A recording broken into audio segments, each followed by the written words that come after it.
Hello, this is Mr. Collier, and today we are finding the mean and standard deviation from a table of group data.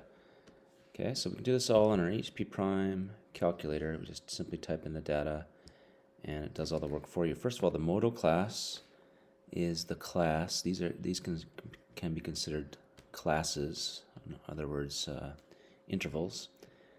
So the modal class is the one with the highest frequency, so that's simply 0 less than x less than or equal to 20.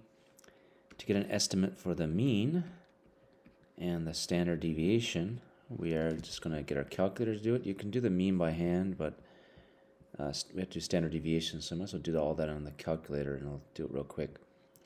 We only use two variable statistics for linear regression.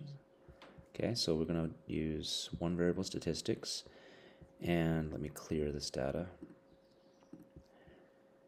Firstly, in this interval here, all the amounts are between $0 and $20, so the best estimate for each data value here is about 10.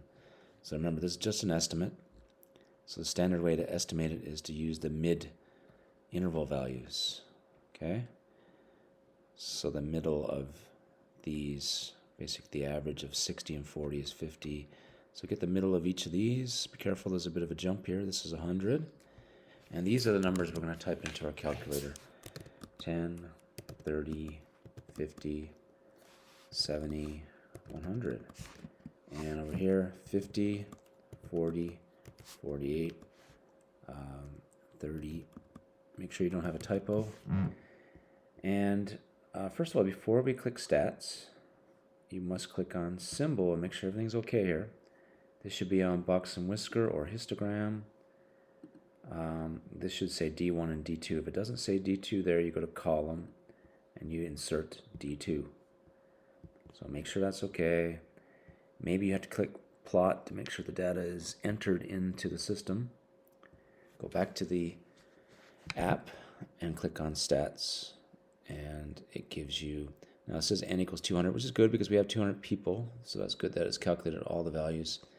We've got the quartiles here and all kinds of stuff. The mean is down here, it's 47. So let me write that in. And the standard deviation, there's two standard deviations here, but we use the population standard deviation, which is 30.5.